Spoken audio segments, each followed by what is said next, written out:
Properties of alkene. There are physical properties of alkene and chemical properties of alkene. The physical properties of an alkene include: 1. They are insoluble in water but soluble in nonpolar solvents such as chloroform and ether. Another one again is that from carbon number 2 to carbon number 4, they are gas at room temperature, while by 5 to 8, they are liquid at room temperature, and the higher alkanes, they are solid at room temperature. Then another physical property of an alkene again is that the alkanes, their melting point, boiling point, increases with an increase in the number of carbon, that is, increase in the molecular mass of the compound. Now, moving to the chemical properties of alkene.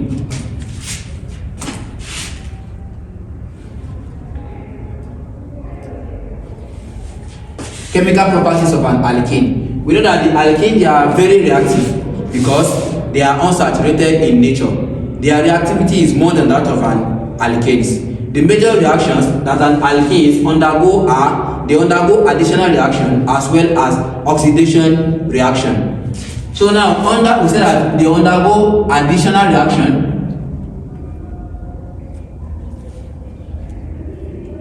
as well as oxidation reaction. Under addition reaction, there is hydrogenation and there is halogenation. Now, under oxidation reaction, there are various oxidation reactions of alkene. Oxidation simply means addition of oxygen, which leads to the preparation of higher functional groups such as carboxylic acid, aldehyde, or ketones. Under oxidation reaction, there is oxidation with potassium permanganate, there is oxidation with osmium tetraoxide, there is oxidation with oxygen in the presence of silver catalyst, oxidation with bromine water. There is also oxidation with ozone, that is O3. There is oxidation with mined acid catalyst. And lastly, oxidation with H2SO4, concentrated H2SO4. So, other reaction of an alkene is polymerization reaction.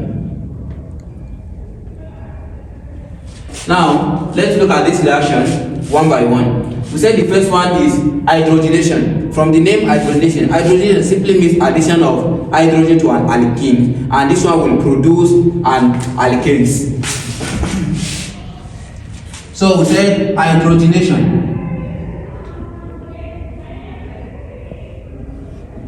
Hydrogenation simply means addition of hydrogen to an alkene to produce alkanes.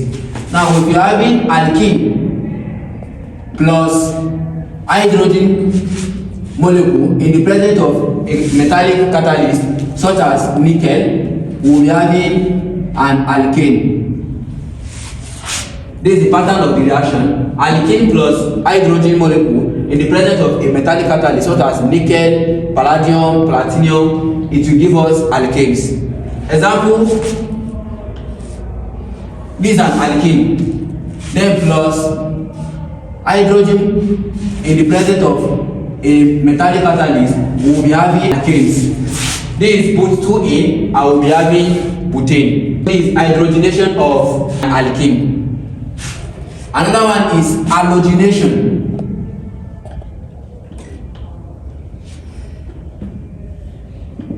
Halogenation, the halogenation simply means addition of halogen to alkene, and this is the best method for the preparation of vicinal dihalide.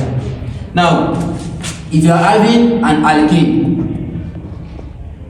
plus halogen in the presence of C-chlorine 4, we will be having a vicinal dihalide. Example, if you are having ethene plus bromide in the presence of C-chlorine 4, we will now be having 1,2-dibromboethane, which is a typical example of vicinal dihalide. So halogenation simply means addition of an halogen to alkane in the presence of C-chlorine-4 to produce vicinal dihalide. Another important addition reaction of alkene is hydrohalogenation. Hydrohalogenation of an alkene. Hydrohalogenation simply means addition of hydrogen halide to alkene to produce an alkyl halide. Pattern of this reaction is this alkene plus hydrogen halide, which is also called halo acid. It will give us an alkyl halide. But this hydrohalogenation has two rules that governs it, which are the Markovnikov rule and the anti-Markovnikov rules. The Markovnikov rule states that when an halo acid or an hydrogen halide is added to unsymmetrical alkene, the hydrogen from an halo acid will be added to the carbon with higher number of hydrogen, while by the halogen will be added to the carbon with lower number of hydrogen. The Markovnikov rule leads to the production of the major product, while by the anti-Markovnikov, which states that when an halo acid is added to unsymmetrical alkanes, hydrogen from an halo acid will be added to the carbon with lower number of hydrogen, while by the halogen from an halo acid will be added to the carbon with higher number of hydrogen. Anti-Markovnikov rule produces minor products. Now, let's illustrate them. We said the Markovnikov states that when an halo acid is added to unsymmetrical alkane, unsymmetrical alkanes, they are the alkanes in which they are not symmetry about the double bond. Any alkane that is symmetry about the double bond, like if you are having this type of a compound, this is symmetry alkene, because before the double bond there is only one carbon, and after the double bond there is only one carbon. So this type of alkene cannot undergo the Markovnikov and anti-Markovnikov rule. It is only unsymmetrical alkanes that can undergo the Markovnikov and anti-Markovnikov's rule. This is typical example of unsymmetrical alkene. This is typical example of unsymmetrical alkanes, because before the double bond there is one carbon, and after the double bond there is no any carbon again. So these are unsymmetry. And it's not saying that addition of hydrogen halide, hydrochloric is an hydrogen halide. If we add it to these unsymmetrical alkanes, this hydrogen will be added to the carbon with higher number of hydrogen, while by the chlorine will be added to the carbon with lower number of hydrogen. Let's balance the hydrogen of these two carbons. Remember, it is between the carbon that are carrying the double bond that you are adding hydrogen and halogen to. If you balance this carbon here, the double bond is between this first carbon and the second carbon. The first carbon here needs 2 hydrogen, while by the second carbon here need only 1 hydrogen. Now, going on with what Markovnikov is saying, that this hydrogen from halo acid will be attached to the carbon with higher number of hydrogen. Between this carbon and this one, the first carbon here is one with higher number of hydrogen, while by the chlorine will be attached to the carbon with lower number of hydrogen. The second carbon here is one with lower number of hydrogen. So after breaking this bond, the hydrogen will be attached to this first carbon because it's one with higher number of hydrogen, while by the chlorine will be attached to the second carbon because it's one with lower number of hydrogen. So this will be our product.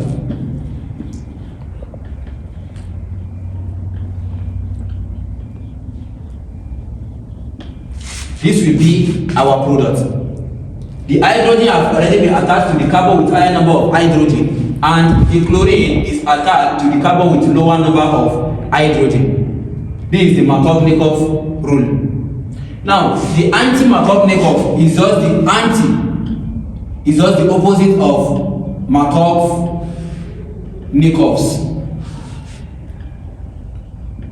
The anti-Markovnikov occur in the presence of hydrogen peroxide, H2O2. So in the presence of hydrogen peroxide, the hydrogen of an allo acid will be added to the carbon with lower number of hydrogen, whereby the chlorine of an allo acid will be added to the carbon with higher number of hydrogen. Let's use this one again as an example.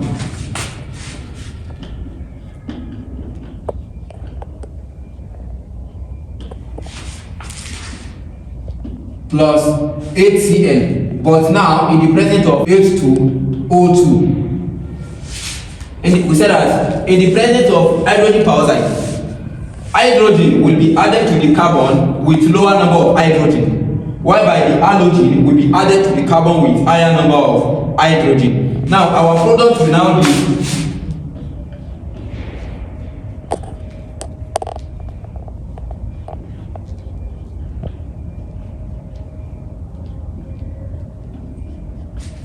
this will now be our product.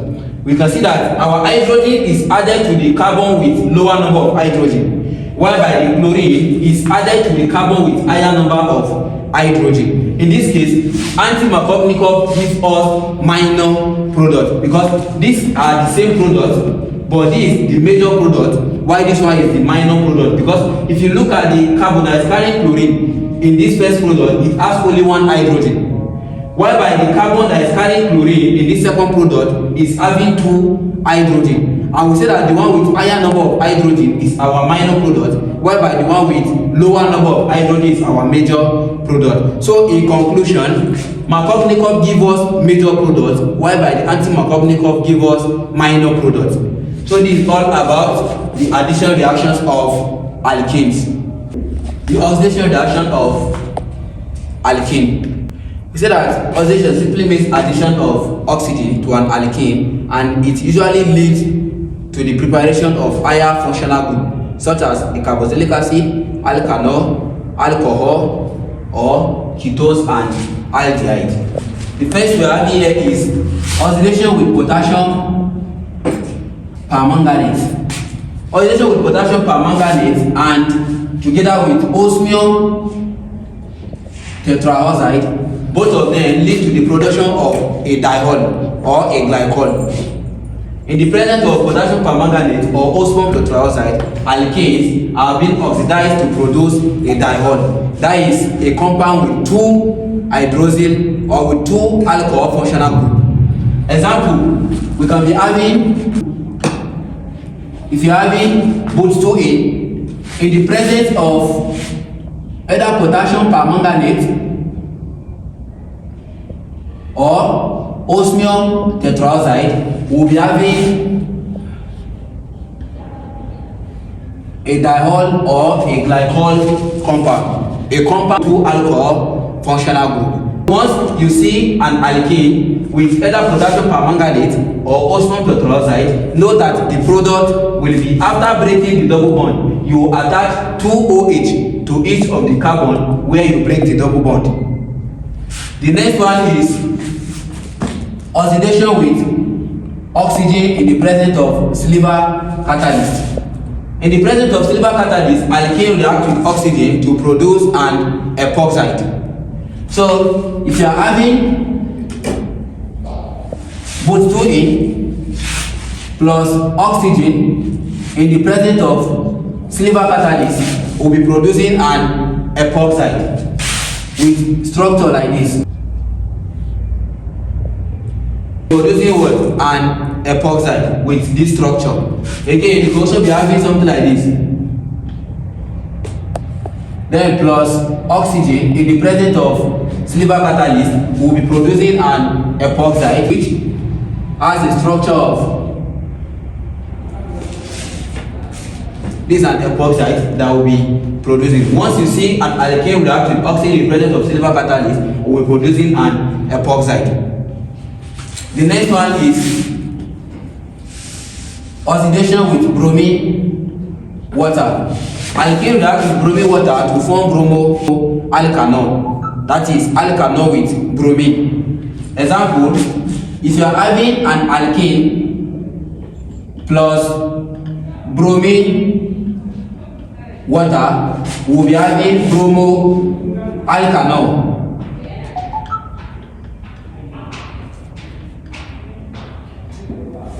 So, for example, if you are having propane reacting with bromine water, we'll be having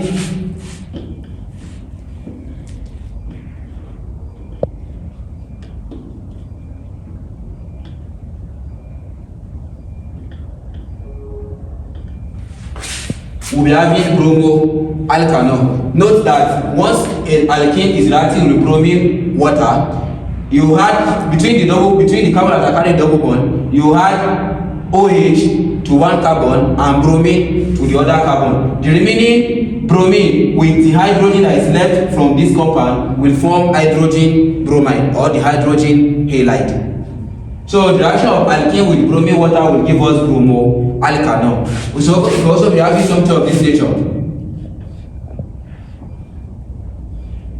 This is cyclopentene. Reacting with bromine water, we'll be having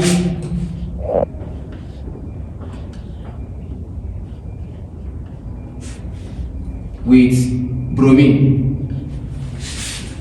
So this is the pattern of the reaction of alkene with bromine water. The next one is oxidation with ozone, which is an oxide of an oxygen, and the reaction is called ozonolysis. Alkanes react with ozone in the presence of C-chlorine-4, produce a carbonyl functional group, either aldehyde or ketone, depending on the alkene that is reacting.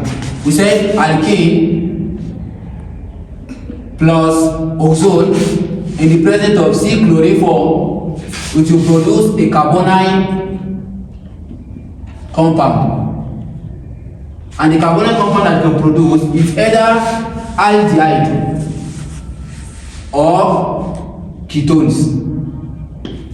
So these are the products of ozonolysis, either aldehyde or ketone, depending on the starting point or depending on the alkane which serves as the starting point. Example, if you are having butene reacting with ozone in the presence of C-chlorine-4. Now, how will you write this product? For you to write the product is that to each of the carbon carrying the double bond, you attach double bond with oxygen to each of the carbon that is carrying the double bond. As you can see, this carbon here is carrying the double bond, and this carbon here is carrying the double bond. So we'll attach double bond oxygen to each of the carbon that is carrying the double bond, because we'll be having two products. The first one here is, this is the first carbon we have here. The carbon here is carrying the double bond from the reactant side here. So we'll attach double bond oxygen to it. Then plus, this carbon here is also carrying a double bond. The third carbon here is carrying a double bond. Then you attach a double bond oxygen to it. This is how you can draw the structure of an alkene with ozone. In this case here now, both of our products here are aldehyde. Since we are having hydrogen attached to the last carbon atoms. You can see here our carbon is 1, 2, 3, 4. As well here our carbon is 1, 2, 3, 4. But in a case, if you are having something of this nature,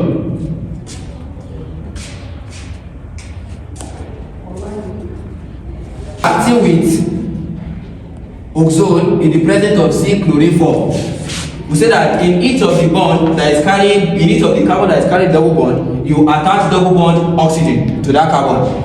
This is carbon number 1, carbon number 2, carbon number 3, and carbon number 4. You can see that carbon number 2 is carrying double bond. Carbon number 3 is carrying double bond. Now, our carbon number 1 and 2, the carbon number 2 is the one with double bond. We have attached double bond and oxygen to it. Then plus, the carbon number 3 is carrying the double bond with another substituent again. So this is our carbon number 3 here. The carbon number 4 is here. Then this is the substituent of the carbon number 3. And we say that anyone that is having double bond attached to it will have double bond oxygen to it. Here we will be having the mixture of aldehyde and ketone. Our product A here is aldehyde, while the product B here is ketone. Because to the carbon that is carrying double bond oxygen, there is no any hydrogen attached to it. While for this first product here, the carbon that is carrying the double bond oxygen has hydrogen attached to it. So this is the reaction, this is oxonolysis. The next one is oxidation with acid catalyst. Alkane reacts with acid catalyst to produce alkanol. Alkanes react with acid catalyst. Acid catalyst such as hydrogen ion, water, to produce alkanol. If you are having butene reacting with acid catalyst, we'll be having 2-butanol or butane-2-ol. When alkane is reacting with acid catalyst, we'll be preparing alkanol. The next one is oxidation with concentrated H2SO4. Alkanes react with concentrated H2SO4 to produce this alkyl hydrogen tetraoxo sulfate. We said alkanes plus H2SO4, it will produce alkyl hydrogen tetraoxo sulfate. Example, if you are having ethene reacting with concentrated H2SO4, we'll be having